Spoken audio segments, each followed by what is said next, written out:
Ini mohon maaf nih karena memang pesawat tempur sangat dekat di atas nih sama drone-nya, itu mungkin itu sedikit mengganggu koneksi. Saya akan mulai kembali jelaskan kalau memang sudah jelas. Baik. Suara sudah jelas, Ustaz.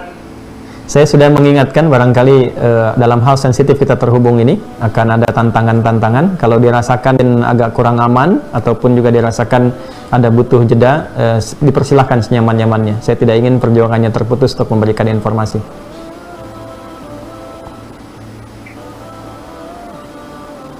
Bismillah, bismillah. Ya, kami dengar Ustaz. Oke.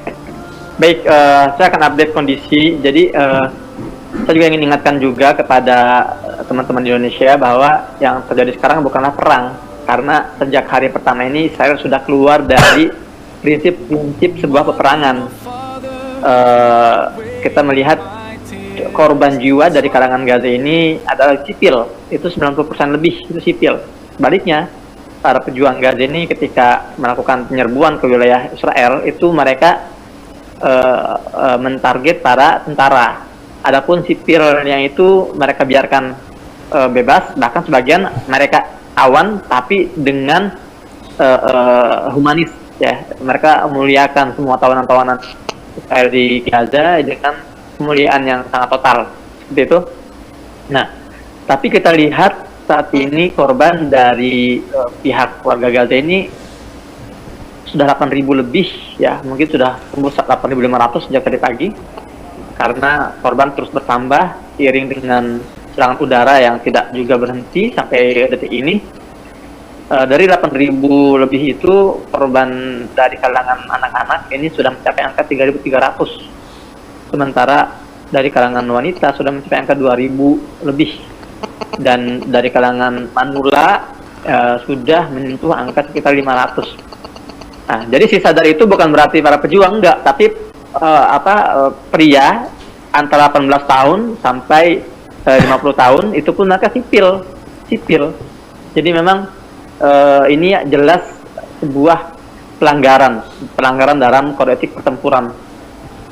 Karena tidak hanya membunuh warga sipil, mereka juga membunuh para jurnalis. Sudah 35 jauh ini jurnalis yang sengaja dibungkam dengan dibunuh oleh serangan-serangan udara. Dan juga tim medis juga sudah 116 ya, statistik terakhir 116 tim medis, baik itu tim ambulan maupun dokter. Dan untuk dokter ini Ustaz, saya ingin sedikit masuk ke detail betapa jahatnya Israel ini. Mereka memiliki data bahwa ada dokter-dokter spesialis yang terbatas di Gaza ini. Contoh, ada dokter spesialis spesialis kulit ya, spesialis luka bakar. Ini sangat agak banyak di Gaza ini. Nah, ada satu dokter ini sudah berhari-hari, seminggu ya, lebih 8 hari dia nggak pulang ke rumah. Dia merawat ribuan korban luka bakar yang sampai di rumah sakit Ashifa. Dia pulang sebentar. Ya, suaranya tidak terdengar Ustadz, terputus kita. Ya, bismillah. Baik, ya, muncul kembali. Iya, tadi saya jelaskan bagaimana dokter spesialis kulit luka bakar itu sengaja dibom ketika pulang ke rumahnya. Artinya memang mereka berusaha untuk mempersulit kinerja tim medis di Gaza, di rumah sakit. Belum lagi mobil ambulan sekarang sudah 25 mobil ambulan yang sudah tidak bisa difungsikan. Rumah sakit sudah ada 12, Ustadz. 12 rumah sakit ini sudah tidak berfungsi total karena serangan-serangan udara Israel. Nah, kondisi lainnya adalah tim evakuasi juga. Tim evakuasi ini banyak yang sudah puluhan juga dibunuhi. Jadi ini memang benar-benar genosida, pembunuhan secara massal terhadap sipil dan juga usaha untuk penyelamatan mereka. Tim medis dibunuhi, jurnalis dibunuhi agar membungkam suara-suara dari Gaza. Kemudian juga tim evakuasi dibungkam agar tidak bisa mengevakuasi para korban. Ambulan dihancurkan agar tidak bisa mengevakuasi para korban. Belum lagi kita bicara pasokan logistik di Gaza ini benar-benar sudah di ujung tanduk. Sudah saya melihat banyak toko-toko roti yang sudah dihancurkan, gudang-gudang logistik yang sudah dihancurkan. Jadi Zionis ini tidak hanya menggenosida dengan membunuh, tapi juga membuat bencana kelaparan di Gaza. Sampai detik ini masih terus berlangsung dan semakin parah, semakin parah. Dan belum lagi kita bicara hari ini, Ustaz, beberapa rumah sakit ini sudah diancam lagi akan dibombardir. Kita sudah melihat bagaimana rumah sakit Al-Ahli, rumah sakit Ma'madani atau rumah sakit Baptis itu dibantai secara keji saat itu. Dan hari ini rumah sakit Al-Quds di wilayah Talil Hawa di pusat kota Gaza, itu tempat anak saya yang kedua lahir, itu rumah sakit Al-Quds itu sekarang yang diisi oleh 12.000 pengungsi itu sedang diancam untuk evakuasi, dan juga sudah mulai dibombardir sekitarannya. Jadi di situ ada 12.000 pengungsi karena mereka menolak untuk keluar dari rumah sakit. Zionis ini sudah mulai membombardir sekitaran rumah sakit Al-Quds.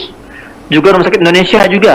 Rumah sakit Indonesia ini sudah banyak yang rusak, atapnya, plafonnya sudah berjatuhan karena dentuman dan ledakan yang sengaja mentarget sekitar rumah sakit Indonesia. Juga rumah sakit Syahada Al-Aqsa juga sedang dijadikan target. Ada satu-satunya rumah sakit di Gaza, rumah sakit untuk para pasien kanker, itu lokasinya tidak jauh dari rumah saya di Jalur Gaza bagian tengah. Itu juga tadi malam rusak parah karena serangan di dekat rumah sakit. Dan yang terbaru beberapa jam yang lalu, Ustaz, rumah sakit An-Nasr, itu rumah sakit khusus anak-anak di Jalan An-Nasr, itu juga terkena kerusakan parah. Dan ini benar-benar sangat mengkhawatirkan, karena kalau terus terjadi, kalau semua dunia ini bungkam, tidak bisa bergerak sampai saat ini, bisa jadi tragedi rumah sakit Ma'madani, rumah sakit Baptis itu akan terulang terhadap beberapa rumah sakit yang masih beroperasi sampai sekarang. Kemudian juga ada Ustaz Hussein, mohon izin sejenak, ya, saya ingin menyapa para buzzer dulu yang berita dari admin sudah banyak bergabung. Selamat bergabung para buzzer, semoga mendapatkan pencerahan di malam hari ini. Terima kasih Anda mendapat kesempatan, semoga Allah berikan hidayah, dan nama saya sudah Adi Hidayat.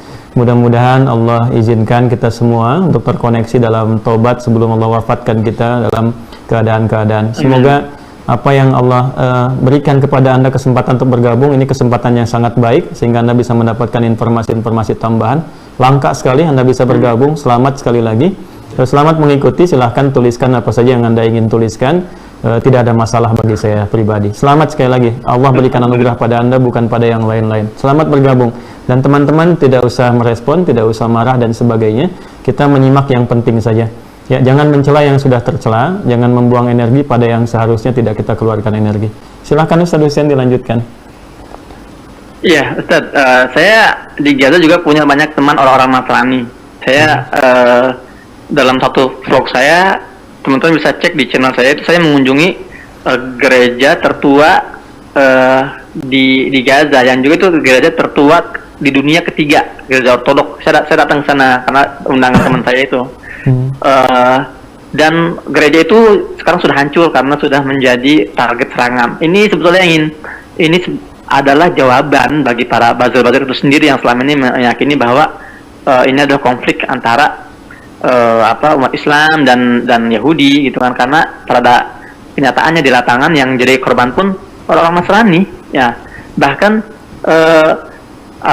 orang-orang Nasrani di Gaza pun ini ya mereka sangat nyaman hidupnya di bawah kekuasaan umat Islam dan mereka tidak ada keluhan sama sekali gitu kan.